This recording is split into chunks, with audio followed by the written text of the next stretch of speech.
যেই বিষয়টি নিয়ে আলোচনা করব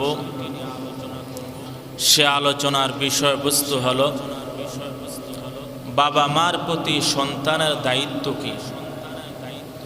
বাবা মার প্রতি সন্তানের দায়িত্ব কি সেই সম্পর্কে আজকের আলোচনা। সেই বিষয়ের প্রতি লক্ষ্য রেখে আমি কোরআনুল কারীমের 17 নম্বর সূরা সূরাত বনী ইসরাইলের 23 এবং 24 নম্বর আয়াতে কারিমা তেলাওয়াত করেছি। বিশ্বনবী মুহাম্মদুর রাসূলুল্লাহ সাল্লাল্লাহু আলাইহি ওয়াসাল্লামের অসংখ্য হাদিস থেকে বাইহাকি শরীফে বর্ণিত একখানা হাদিসে পাক তেলাওয়াত করেছি। তেলাওয়াতকৃত আয়াত ও হাদিসকে সামনে রেখে আল্লাহ সুবহানাহু ওয়া তাআলা কিছু উপকারী কথা বলার তৌফিক দান করুন। আপনারা বলুন আমিন। আল্লাহ রাব্বুল আলামিন কুরআনুল কারীমের 17 নম্বর সূরা সূরাত বনী ইসরাইল, এই সূরার 23 নম্বর আয়াতে কারিমার মধ্যে আল্লাহ রাব্বুল আলামিন বলেন, ওয়াকাদা রাব্বুকা আল্লা তা'বুদু ইল্লা ইয়্যাহু, তোমাদেরকে আমি আল্লাহ তাআলা আদেশ করতেছি। মানব মণ্ডলীকে আল্লাহ তাআলা সম্বোধন করে বলেন, তোমাদেরকে আমি আদেশ করতেছি, নির্দেশ দিতেছি, উপদেশ দিতেছি, তোমরা একমাত্র আমি আল্লাহর ইবাদত করো। আমি আল্লাহ ছাড়া আর কারো ইবাদত করতে পারবে? কারণ আমাদের আইনদাতা, আমাদের বিধানদাতা, আমাদের রিজিক দাতা, আমাদের মুক্তিদাতা একমাত্র কে? আল্লাহ। এজন্য আল্লাহ রাব্বুল আলামিন বলেন, আমি তোমাদেরকে উপদেশ দিতেছি, নির্দেশ করতেছি, আদেশ করতেছি, তোমরা একমাত্র আল্লাহ রাব্বুল আলামিনের ইবাদত করো। আল্লাহ রাব্বুল আলামিনের ইবাদতের পরে তোমাদের উপর দায়িত্ব হলো ওয়াবিল ওয়ালিদাইনি ইহসানা, তোমাদের পিতা মাতার সাথে সৎ আচরণ করো, ইহসান করো। পিতা মাতার প্রতি ইহসান কি, সৎ আচরণ কি, সেই ইহসান সম্পর্কে আজকে আলোচনা। ইহসান শব্দের অর্থ জানতে হলে আমাদেরকে 3টি শব্দের পরিভাষা জানতে হবে। এই পৃথিবীর মধ্যে মানুষদের চলাফেরা করার ক্ষেত্রে 3 ধরনের লেনদেন হয়ে থাকে। কত ধরনের লেনদেন? 3 ধরনের লেনদেন হয়ে থাকে। কখনো জুলুমের পর্যায়ে লেনদেন হয়, কখনো ইনসাফের পর্যায়ে লেনদেন হয়, কখনো ইহসানের পর্যায়ে লেনদেন হয়। জুলুম কাকে বলে? জুলুম হলো আমি আপনার সাথে ভালো ব্যবহার করেছি, আপনি এটা প্রতিদান আমাকে দিলেন খারাপ ব্যবহার করে, এটাকে বলা হয় জুলুম। ইনসাফ বলা হয় আমি আপনার সাথে যেই পরিমাণ ভালো ব্যবহার করলাম, আপনি আমার সাথে সেই পরিমাণ ভালো ব্যবহার করলেন। আমি আপনার সাথে যেই পরিমাণ খারাপ ব্যবহার করলাম, আপনি আমার প্রতি সেই পরিমাণ খারাপ ব্যবহার করলেন, এটাকে বলা হয় ইনসাফ। ইহসান বলা হয় আমি আপনার সাথে খারাপ ব্যবহার করেছি, কিন্তু এর প্রতিদান আপনি আমাকে আমার সাথে আপনি ভালো ব্যবহার করলেন, এটাকে বলা হয় ইহসান। আমি আপনার সাথে খারাপ ব্যবহার করা সত্ত্বেও আপনি আমার সাথে ভালো ব্যবহার করেছেন, এটাকে বলা হয় ইহসান। আল্লাহ রাব্বুল আলামিন বলেন, হে পৃথিবীর মানব মণ্ডলী, আমি আল্লাহর ইবাদত করার পরে, আমি আল্লাহর দাসত্ব করার পরে, আমি আল্লাহর গোলামি করার পরে তোমাদের উপর সর্বপ্রথম দায়িত্ব হলো তোমাদের পিতা মাতার সাথে ইহসান করো, সৎ আচরণ করো। পিতা মাতার সাথে ইহসান করার মাধ্যম হলো মহিউস সুন্নাহ আবরারুল হক রহমতুল্লাহ আলাইহি তিনি উল্লেখ করেছেন তিনার কিতাবের মধ্যে পিতামাতার সাথে ইহসান করার মাধ্যম হলো 14টি। কতটি?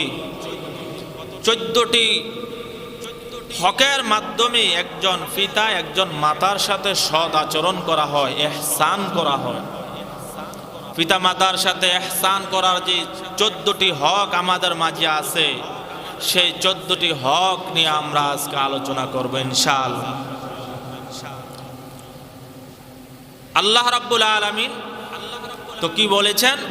ওয়াকাদা রাব্বুকা আল্লা তা'বুদু ইল্লা ইয়্যাহু ওয়া বিল ওয়ালিদাইনি ইহসানা। আমি আল্লাহর দাসত্ব করার পরেই তোমাদের সর্বপ্রথম দায়িত্ব হলো পিতামাতার সাথে সৎ আচরণ করো, ইহসান করো, ভালো ব্যবহার করো। সৎ আচরণ করার 1 নাম্বার মাধ্যম সন্তানের উপর দায়িত্ব হলো বাবা মার সাথে সম্মানসূচক ব্যবহার করা, সম্মানসূচক কথা বলা, সম্মানসূচক কাজ করা। 1 নাম্বার হক। আপনি সন্তান, আপনার থেকে আপনার বাবা আপনার মা সম্মানসূচক ব্যবহার পাইবেন, সম্মানসূচক কথা পাইবেন, সম্মানসূচক কাজ পাইবেন। হাদিস থেকে আমরা এর দৃষ্টান্ত নিব। মুসলিম শরীফের হাদিস, রাসূল করিম সাল্লাল্লাহু আলাইহি ওয়াসাল্লাম একবার জি'রানা নামক জায়গার মধ্যে গোশত বন্টন করতেছিলেন। আমার বন্ধুগণ, আল্লাহর হাবিব সরকারে দো আলম বিশ্বনবী মুহাম্মদুর রাসূলুল্লাহ সাল্লাল্লাহু আলাইহি ওয়াসাল্লাম একবার জি'রানা নামক জায়গার মধ্যে গোশত বন্টন করতেছিলেন। হঠাৎ করে একজন মহিলা আসলেন। আসার পরে যখন আল্লাহর হাবিবের নিকটবর্তী হয়ে গেলেন, সঙ্গে সঙ্গে আল্লাহর হাবিব নিজের গায়ের মধ্যে একটা চাদর ছিল, সঙ্গে সঙ্গে সেই চাদরখানি জমিনের মধ্যে বিছিয়ে দিলেন।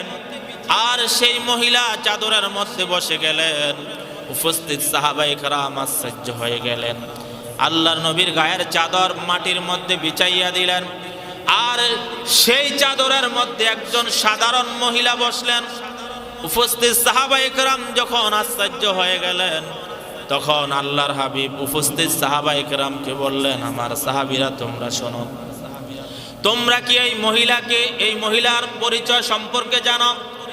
সাহাবায়ে কেরাম বললেন, ইয়া রাসূলুল্লাহ, আমরা সেই মহিলার পরিচয় সম্পর্কে জানি না। আল্লাহর হাবিব বলেন, হে আমার সাহাবীরা, তোমরা শুনে রাখো, আমি দুনিয়া আসার পূর্বেই আমার পিতা দুনিয়া থেকে ইন্তেকাল করেছেন। আমি দুনিয়া আসার পর 2 বছরের মাথায় আমার মা আমিনাও দুনিয়া থেকে বিদায় গ্রহণ করেছেন। আমার মায়ের দুধ আমার কিসমতে জুটে নাই। তোমরা যেই মহিলাকে দেখতেছ, এটা কোনো সাধারণ কোনো মহিলা নয়, এটা হলো হযরতে হালিমাতু সাদিয়া রাদিয়াল্লাহু তাআলা আনহা। এই মহিলার দুধ পান করে আমি বড় হয়েছি। এটা হলো আমার দুধ মা হযরতে হালিমা। সাধারণ মহিলা নয়, আমার দুধ মা। এজন্য আমার নিজের গায়ের চাদর আমি আমার দুধ মায়ের জন্য বিছিয়ে দিয়েছি। আমার বন্ধুগণ, এই হাদিস থেকে বুঝে আসেন, আপনি সন্তান, আপনি বাবার সাথে সম্মান সূচক আচরণ করতে হবে, সম্মান সূচক ব্যবহার করতে হবে, সম্মান সূচক কথা বলতে হবে। আমাদের দেশের মধ্যে এলিট পার্সন, সমাজের আইডল, সমাজের মধ্যে আধুনিকতা দিন দিন ছড়িয়ে পড়ছে। সেটা হলো ছেলে বাবাকে তুমি বলে সম্বোধন করে, মেয়ে মাকে তুমি বলে সম্বোধন করে। এমন আচরণ আমাদের সমাজের মধ্যে আছে না নাই? আমার বন্ধুগণ, সন্তান কেন বাবাকে তুমি বলবে, মেয়ে কেন মাকে তুমি বলবে? কারণ সন্তান বাবার জন্য 1 নম্বর হক হলো সন্তান বাবাকে সম্মান সূচক বাক্য ব্যবহার করতে হবে। মেয়ে তার মাকে সম্মান সূচক শব্দ ব্যবহার করে সম্বোধন করতে হবে। সম্মান সূচক বাক্য ব্যবহার করা, কর্ম করা, আচরণ করা সন্তানের উপর 1 নম্বর দায়িত্ব। আমার বন্ধুগণ, একজন সন্তান পিতামাতার সাথে সৎ আচরণ করার জন্য 2 নাম্বার সত্য হলো, 2 নাম্বার হক হলো, 2 নাম্বার দায়িত্ব হলো একজন সন্তান তার বাবা এবং মাকে মনে প্রাণে মহাব্বত করতে হবে। সন্তান বাবা মাকে কি করতে হবে? মহাব্বত করতে হবে। আমার বন্ধুগণ, সন্তানের দায়িত্ব হলো বাবা এবং মাকে সব চাইতে বেশি মহাব্বত। আল্লাহর পরে, আল্লাহ রসুলের পরে এই পৃথিবীর মধ্যে আপনি যদি কাউকে ভালোবাসতে চান, আপনি যদি কাউকে মহাব্বত করতে চান, তাহলে সর্বপ্রথম হলো আল্লাহ এবং আল্লাহ রসুল, তারপরে দায়িত্ব হলো আপনি আপনার আব্বা এবং আম্মাকে মহাব্বত করতে হবে। তার মানে আপনার স্ত্রী চাইতে বেশি ভালোবাসতে হবে আপনার মাকে, আপনার আব্বাকে। আপনার সন্তানের চাইতে বেশি আপনি মহাব্বত করতে হবে আপনার পিতামাতাকে। আপনার বন্ধু বান্ধব থেকেও আপনি বেশি মহাব্বত করতে হবে আপনার পিতামাতাকে। একটা দৃষ্টান্ত দিলেই আপনারা বুঝতে পারবেন। হাদিস শরীফ থেকে শোনাচ্ছি, পয়গম্বর আরবির সাহাবী হযরতে আবু হুরায়রা রাদিয়াল্লাহু তাআলা আনহু একবার রাসূল করিম সাল্লাল্লাহু আলাইহি ওয়াসাল্লামের কাছে এসে চোখের পানি ছেড়ে কাঁদতে লাগলেন। হযরতে আবু হুরায়রাকে আল্লাহর হাবিব বললেন, হে আবু হুরায়রা, কি ব্যাপার, কেন তুমি চোখের পানি ছেড়ে কাঁদতে লাগলে? আবু হুরায়রা বললেন, ওগো আল্লাহর রাসূল, গত রাত্রে যখন আপনার দরবার থেকে আমি গভীর রাতে বাড়ি ফিরলাম, আমি যখন আমার ঘরের মধ্যে প্রবেশ করলাম, আমার মা আমাকে জিজ্ঞাসা করলেন, হে আবু হুরায়রা, তুমি কোথায় থেকে এসেছো? আবু হুরায়রা বললেন, ওগো আমার মা। আসমান এলাকার মানুষগুলা বলা শুরু করলেন, তুমি এক মহিলার সাথে অপকর্ম করে যখন বাচ্চা ভূমিষ্ঠ করেছ, জিনা ব্যভিচারের মধ্যে লিপ্ত হয়েছ। জুরাইজ এবার বললেন, সেই সন্তানকে আমার কাছে নিয়ে আসেন। সন্তানকে যখন নিয়ে আসা হলো, সন্তানকে প্রশ্ন করলেন, মিনাইনা আনতা ইয়া ওয়ালাদু ওয়া মান আবুকা ইয়া ওয়ালাদু। হে সন্তান, হে ছেলে, তুমি কোথায় থেকে এসেছ? তোমার বাবাকে। সন্তান, শিশু বাচ্চা সঙ্গে সঙ্গে ভূমিষ্ঠ হওয়া বাচ্চা সঙ্গে সঙ্গে জবাব দিয়া দিলেন, হে এলাকার মানুষ সাবধান, জুরাইজ হলো পবিত্র, জুরাইজ হলো নির্দোষ। উলিত মিনার রয়, উলিত মিন ফুলানুর রয়, আমি অমুক রাখাল থেকে জন্মগ্রহণ করেছি। জুরাইজ হলো নিষ্পাপ, জুরাইজ হলো নিষ্পাপ। প্রিয় বন্ধুগণ, এই হাদিস বলার আমার উদ্দেশ্য হলো এই, আপনি যদি দুনিয়ার মধ্যে পিতা মাতার আনুগত্য না করে অবাধ্য হন, তাহলে এর প্রতিফল আপনাকে দুনিয়ার মধ্যেই ভোগ করতে হবে। আমার কথা নয়, মুসলিম শরীফের হাদিস, বাইহাকি শরীফের হাদিস। আন আবি বকরতা রাদিয়াল্লাহু তাআলা আনহু قال قال رسول الله صلى الله عليه وسلم كل الذنوب يغفر الله منها ما شاء الله إلا عقوق الوالدين فإنه يعجل لصاحبه في الحياة قبل الممات। আল্লাহ রাসূল বলেন, বাইহাকি শরীফে বর্ণিত, আদম সন্তানের চাইলে আল্লাহ তাআলা সকল গুনাহগুলোকে মাফ করে দিতে পারেন, কিন্তু একটা গুনাহ মাফ করবেন না, সেটা হলো দুনিয়ার মধ্যে যদি মানুষ বাবা মার সাথে অন্যায় আচরণ করে, সেই অন্যায় আচরণ আল্লাহ রাব্বুল আলামিন কখনো ক্ষমা করেন না। এর শাস্তি আপনাকে দুনিয়ার মধ্যেই ভোগ করতে হবে। আমার বন্ধুগণ, তাহলে সন্তানের 1 নম্বর দায়িত্ব হলো বাবা মাকে সম্মানসূচক কথা বলা, সম্মানসূচক আচরণ করা, সম্মানসূচক ব্যবহার করা। 2 নম্বর আচরণ হলো বাবা মাকে আল্লাহ আল্লাহ রসুলের পরে সবচাইতে বেশি মুহাব্বত করা। 3 নম্বর হলো বাবা মার আনুগত্য করা। 4 নম্বর হলো বাবা মার খেদমত করা। বাবা মার কি করা? খেদমত করা। বাবা মার খেদমত যদি আপনি করেন, আপনি সফল, আপনি বিফল নয়। প্রিয় মুসলমান ভাইয়েরা আমার, এই পৃথিবীর মধ্যে বাবা মার খেদমত যে করেছে, আল্লাহ রাব্বুল আলামিন তাকেই দামি বানিয়ে দিয়েছেন। হাদিস শরীফ থেকে শোনাচ্ছি, আল্লাহর হাবিব দুনিয়া থেকে বিদায় গ্রহণ করার পূর্বে নবীজির একজন আশেক ছিলেন, নাম ছিল ওয়াইসুল করনি। নাম কি? ওয়াইসুল করনি। ওয়াইসুল করনি আল্লাহ নবীর কাছে পয়গাম পাঠাইলেন, ইয়া রাসূলুল্লাহ, আমি আপনার সাথে দেখা করতে চাই, কিন্তু ঘরের মধ্যে আমার মা অসুস্থ।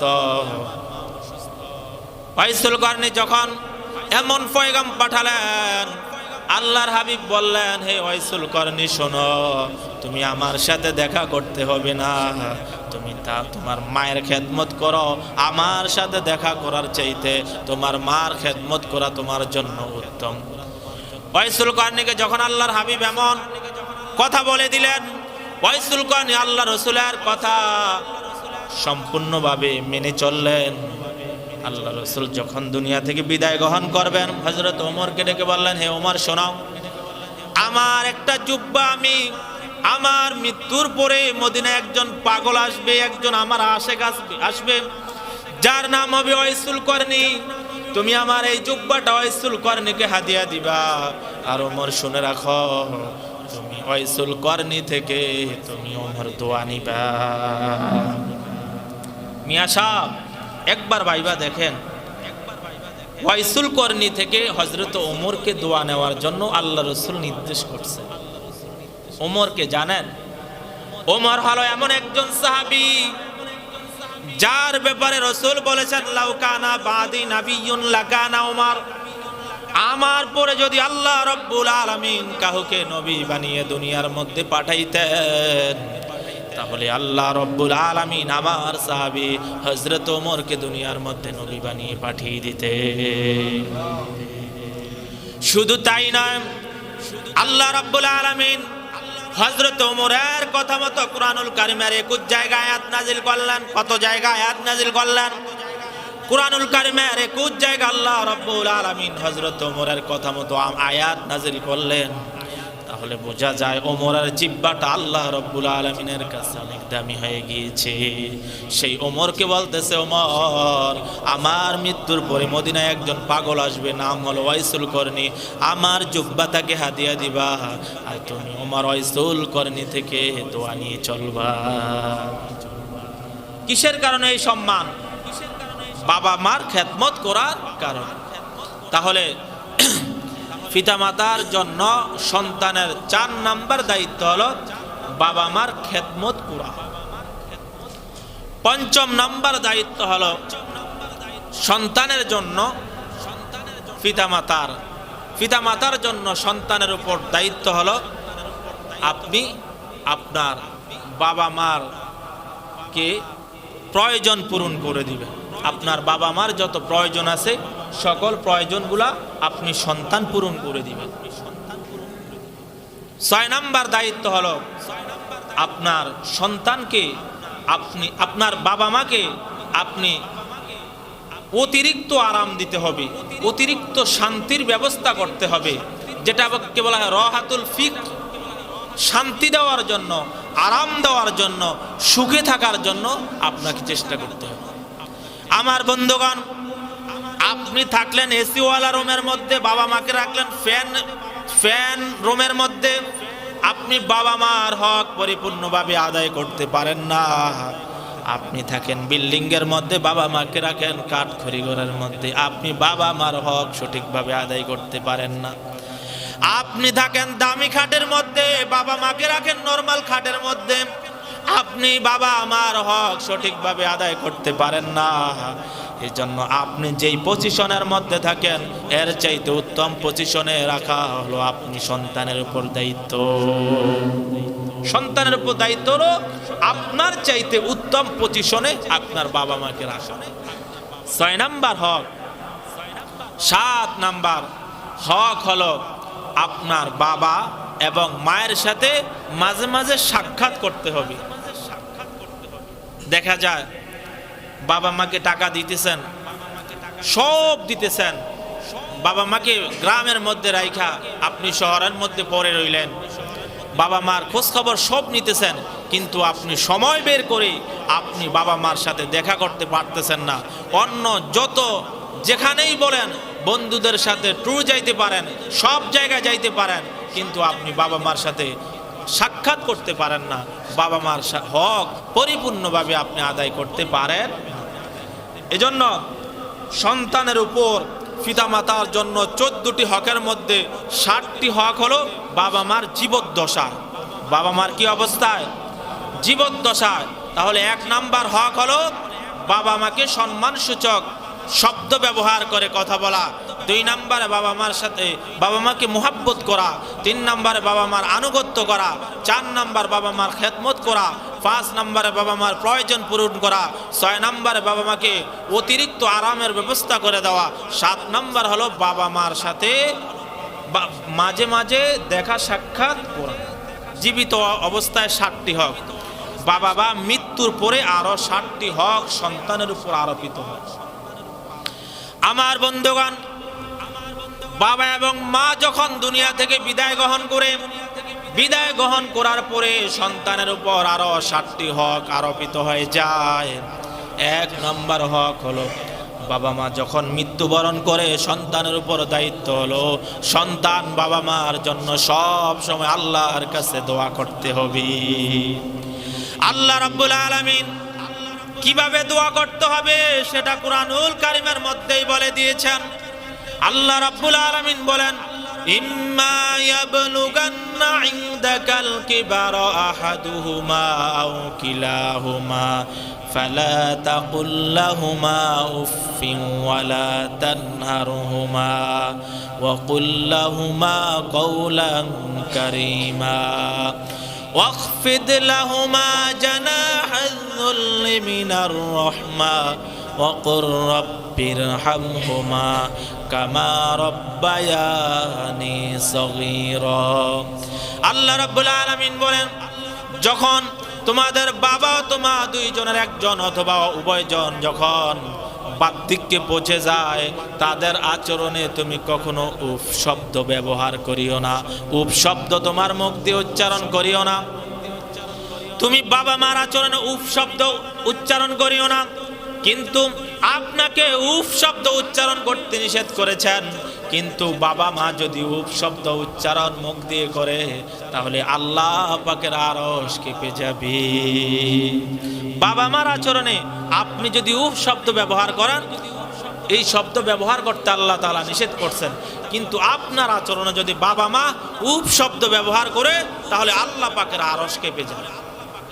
প্রিয় বন্ধুগণ, একটা দৃষ্টান্ত যে দিলেই আপনারা বুঝবেন। হাদিস শরীফ থেকে শোনাচ্ছি, নবীজির সাহাবী হযরতে আলকামা রাদিয়াল্লাহু তাআলা আনহু, নাম কি? আলকামা রাদিয়াল্লাহু তাআলা আনহু মৃত্যুর মুখে পতিত হয়েছেন। কালিমা পড়ার জন্য চেষ্টা করতেছেন। কালিমা যখন পড়তেছেন জবান মুখ বাঁকা হয়ে যায়। সাহাবায়ে কেরাম চেষ্টা করতেছেন তার মুখ দিয়ে কালিমা বের করার জন্য, কারণ শেষ ভালো যার সব ভালো। আল্লাহর হাবিবও চেষ্টা করলেন আলকামার জবান দিয়ে কালিমা বের করা, কিন্তু কালিমা বের হচ্ছে না। আল্লাহ রাসূল বুঝতে পেরেছেন দুনিয়ার মধ্যে আল্লাহ তাআলা সব গুনাহ মাফ করলো, একটা গুনাহ মাফ করেন না, সেটা হলো কি? বাবা মার অবাধ্য হওয়া। আল্লাহ রাসূল বুঝতে পেরেছেন সন্তান বাবা মার অবাধ্য, বাবা মার সাথে অন্যায় করেছে। আমার বন্ধুগণ, আল্লাহর হাবিব আলকামার মাকে ডেকে আনলেন, বললেন, হে আলকামার মা, অবশ্যই তোমার সন্তান তোমার সাথে অন্যায় করেছে, তুমি তোমার সন্তানকে ক্ষমা করে দাও। তোমার সন্তানকে যদি তুমি ক্ষমা না করো তাহলে তোমার সন্তানের জবান দিয়ে কালিমা বের হবে না। আলকামার মা চোখের পানি ছেড়ে দিলেন, বললেন, ইয়া রাসূলুল্লাহ, সব কথা আপনার শুনতে পারি, কিন্তু আমার সন্তানকে আমি কখনো ক্ষমা করতে পারি না। আমার সন্তান আমার সাথে এমন আচরণ করেছে যে আচরণের কারণে সন্তানকে আমি কখনো ক্ষমা করতে পারি না। আল্লাহ রাসূল বলেন, হে আলকামার মা, তুমি যদি তোমার সন্তানকে ক্ষমা নাই করা থাকো তাহলে আল্লাহ রাব্বুল আলামিন তোমার সন্তানকে জাহান্নামের আগুনের মধ্যে জ্বালিয়ে দিবে। তোমার সন্তানকে জাহান্নামের আগুনের মধ্যে জ্বালানোর পূর্বে বিশাল অগ্নিকুণ্ড আমার সাহাবীরা তোমরা সাজাও।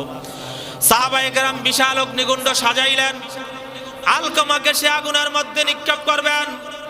আলকামার মা জিজ্ঞাসা করলেন, ইয়া রাসূলুল্লাহ, এই বিশাল অগ্নিকুণ্ড আপনি কেন সাজাইলেন? আল্লাহ রাসূল বলেন, আপনার সন্তান আলকমাকে আগুনের মধ্যে নিক্ষেপ করে জ্বালিয়ে দিব। আলকমার মা এবার হাউমাউ করে কেঁদে ফেললেন, ইয়া রাসূলুল্লাহ, আমি মা দুনিয়ার মধ্যে বেঁচে থাকতে আমার চোখে আমার সন্তানকে আপনি আগুনের মধ্যে জ্বালাবেন, আমি সেটা কখনো বরদাস্ত করতে পারবো না। আল্লাহর রাসূল বলেন, হে আলকমার মা, দুনিয়ার আগুনের মধ্যে জ্বালানো যদি তুমি বরদাস্ত করতে না পারো, জাহান্নামের আগুন তুমি কিভাবে বরদাস্ত করবা? সুতরাং আমি চাই তুমি তোমার সন্তানকে ক্ষমা করে দাও। আলকমার মা বললেন, ইয়া রাসূলুল্লাহ, যান, আমার সন্তান আমার সাথে যত ধরনের আচরণ করলো সকল আচরণগুলোকে আমি মা ক্ষমা করে দিলাম। আমার বন্ধুগণ, আলকমার মা যখন আলকমাকে ক্ষমা করে দিলেন, সঙ্গে সঙ্গে আলকমার জবান দিয়ে কালিমা বের হয়ে গেল, লা ইলাহা ইল্লাল্লাহু মুহাম্মাদুর রাসূলুল্লাহ সাল্লাল্লাহু আলাইহি ওয়াসাল্লাম। প্রিয় বন্ধুগণ, এই জন্য আপনার আচরণে যদি আপনার বাবা মা কষ্ট পায়, আল্লাহর আরশ কেঁপে উঠবে। আপনার বাবা মার আচরণে আপনি উফ শব্দ ব্যবহার করতে পারবেন? আল্লাহ রাব্বুল আলামিন বলেন, ফালা তানহারহুমা, বাবা মাকে কখনো দমক দিয়ে কথা বলতে পারবে না। কেমনে, কিভাবে কথা বলবা? ওয়া কুল্লাহুমা কাওলান কারীমা, বাবা মার সাথে নরম হৃদয়ে কোমল ভাষায় আপনাকে কথা বলতে হবে। শুধু কোমল ভাষায় কথা বলবেন, শুধু এটাই ক্ষমতা নয়। আল্লাহ রাব্বুল আলামিন বলেছেন, উখফিদ লাহুমা জানাহাযুল্লি মিনার রাহমা ওয়া কুর রাব্বিরহামহুমা কামা রাব্বায়ানি সগীরা। হে মানুষ সকল শুনে রাখো, বাবা মার জন্য আমি আল্লাহর কাছে দোয়া করো, রব্বুল আলামিন আমার আব্বা এবং আম্মা ছোটবেলায় আমাকে যেমনি ভাবে রহমতের কোলে, হৃদয়ের কোলে, কমল হৃদয়ে লালন পালন করেছে, রব্বুল আলামিন আপনার অনুগ্রহের কোলে, আপনার রহমতের কোলে আপনি আমার বাবা মাকে আপনি লালন পালন করে। আমার বাবা মা আমাকে যেমনি ভাবে ছোটবেলায় রহমতের কোলে লালন পালন করেছে, আপনার অনুগ্রহের কোলে আপনি আমার বাবা মাকে লালন পালন করেন। এই দোয়া করতে হবে। প্রিয় বন্ধুগণ, এজন্য আপনার বাবা মা দুনিয়া থেকে মরার পরে সন্তানের উপর 60টি হক। 1 নাম্বার হক হইল বাবা মার জন্য কি করা? দোয়া করা। সেটা হলো 5 ওয়াক্ত নামাজ পড়লেন, একবার সূরা ফাতিহা, 3 বার সূরা ইখলাস পড়ে আপনি রব্বিরহামহুমা কামা রব্বায়ানি সগীরা, এই দোয়া করেন। আপনার মার কবরকে আল্লাহ তাআলা ঠান্ডা করে দিবেন, আপনার বাবার কবরকে আল্লাহ তাআলা ঠান্ডা করে দিবেন। বাবা মার কবরে গিয়ে সূরাতুল ইয়াসিন পড়েন, বাবা মার কবরের কাছে গিয়ে সূরাতুত তাকাসুর পড়েন, আয়াতুল কুরসি পড়েন। রাজি আছেন ইনশাআল্লাহ? তাহলে বাবা মা মৃত্যুর পরে সন্তানের 1 নাম্বার হক হলো দোয়া করা। 2 নাম্বার হক হলো বাবা এবং মায়ের যত ধরনের সহপাঠী আছে, মায়ের বোন, খালা, মায়ের বান্ধবী যারা আছে, তাদের মায়ের ভাই, মামা, তাদের সাথে উত্তম আচরণ করা। বাবা মারা গেলে বাবার সহপাঠী, বাবার ভাই, চাচা, জেঠা, বাবার বন্ধু বান্ধব, বাবার বোন, ফুফু, এই সমস্ত লোকদের সাথে উত্তম আচরণ করা। কিন্তু আমাদের এমন সমাজের মধ্যে অবস্থা হয়ে দাঁড়িয়ে গেছে, অনেক জায়গা দেখা যায় চাচা আর ভাতিজার মধ্যে সাপ আর বেজির সম্পর্ক। এমন আচরণ সমাজের মধ্যে আছে না নাই? সাপ আর বেজির সম্পর্ক থাকতে পারবে না। আপনি জেঠার সাথে, চাচার সাথে আপনি যদি ভালো ব্যবহার না করেন, আপনি আপনার বাবার হক নষ্ট করেছেন। প্রিয় বন্ধুগণ, বাবা মা মারা যাওয়ার পরে 3 নাম্বার হক হলো আপনার বাবা আপনার মায়ের সহপাঠীর অভাব পূরণ করতে হবে। যখন বিপদের মধ্যে পড়ে যাবে, সাহায্য সহযোগিতা এগিয়ে যেতে হবে। আপনার ফুফু বিপদের মধ্যে পড়েছে, আপনার চাচা বিপদের মধ্যে পড়েছে, মামা বিপদের মধ্যে পড়েছে, আপনার খালা বিপদের মধ্যে পড়েছে, আপনার বাবার বন্ধু বান্ধব বিপদের মধ্যে পড়েছে, আপনার মায়ের বান্ধবী বিপদের মধ্যে পড়েছে। আপনার হক হলো আপনার বাবার বন্ধু বান্ধব, আপনার মায়ের বন্ধু বান্ধবীদেরকে বিপদ থেকে উদ্ধার করতে হবে, উদ্ধার করতে হবে।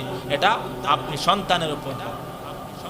তাহলে 3 নাম্বার হক হলো বাবা মার আত্মীয় স্বজন এর সাথে বাবা মার আত্মীয় স্বজন যখন কোনো বিপদের মধ্যে পড়বে সেই বিপদ মুসিবত থেকে মুখ উদ্ধার করতে। 4 নাম্বার হক হলো আপনার বাবা এবং মা মৃত্যুর পরে যত ঋণ রেখে যায় সে ঋণগুলাকে আপনাকে পরিশোধ করতে হবে। আপনার আব্বা আম্মা যে ঋণ রেখে গেছে সে ঋণগুলা আপনি সন্তান পরিশোধ করতে হবে। আপনি সন্তান যদি ঋণ পরিশোধ করেন আপনার বাবা মাকে আল্লাহ তাআলা মুক্তি দান করবেন। আপনি যদি আপনার বাবা মার ঋণ পরিশোধ না করেন আপনার বাবা মা জাহান্নামের আগুনের মধ্যে জ্বলবে, আর আপনি সন্তান বাবার হক খেয়ানত করার কারণে আপনিও জাহান্নামের আগুনের মধ্যে জ্বলবেন। আমার বন্ধুগণ, 6 নাম্বার হক হলো বাবা মা সন্তানকে যে ওসিয়ত করে যায় সেই ওসিয়তগুলা সঠিকভাবে আদায় করতে হবে। সন্তানকে যত ধরনের ওসিয়ত করে উপদেশ দিয়ে যায় সেই ওসিয়তগুলা যদি আপনি আদায় করেন বাবা মার হক আদায় করলেন। 7 নাম্বার হক হলো আপনার বাবা মা মৃত্যুর পরে মাঝে মাঝে গিয়ে আপনার বাবা আম্মার কবরকে জিয়ারত করতে হবে। বাবা মা মারা গেছে 3 দিন পর্যন্ত কবর জিয়ারত, অথবা 1 সপ্তাহ অথবা 40 দিন, এরপরে আর যেতে হবে না। কি ঠিক আছে? সব মাঝে মাঝে সময় পাইলেই আব্বার কবর আম্মার কবর জিয়ারত করতে হবে। কমপক্ষে সপ্তাহে 1 দিন যান, শুক্রবার সকালবেলা গিয়ে আব্বা আম্মার কবর জিয়ারত করুন। মিয়া সাহেব টাকা পয়সা ধন দৌলত সব কিছু দিয়ে গেল, বাবা মার কবর জিয়ারত করবেন সেটা পারবেন না। এজন্য বাবা মার কবর মাঝে মাঝে ইনশাল্লাহ জিয়ারত করবেন। বাবা মার যে হকের কথাগুলা বললাম সেই হকগুলা মানতে রাজি আছে ইনশাআল্লাহ। ঘরের বধূকে জানিয়ে দিব যে আমার আব্বা আম্মা আগে তুমি হলা পরে, সন্তানকে জানিয়ে দিব আমার আব্বা আম্মা আগে তোমরা হইলা পরে। বলতে রাজি আছে ইনশাআল্লাহ। বাবা মার যে 14টি হকের কথা বলেছি আল্লাহ রব্বুল আলামিন সেই 14টি হক সঠিকভাবে আমাদের সকলকে আদায় করার তৌফিক দান করুন। সকলে বলি আমিন। ওয়া আখির দাওয়ানা আনিল হামদুলিল্লাহি রাব্বিল আলামিন। যারা সুন্নত পড়ে নাই 4 রাকাত সুন্নত পড়ে নাই।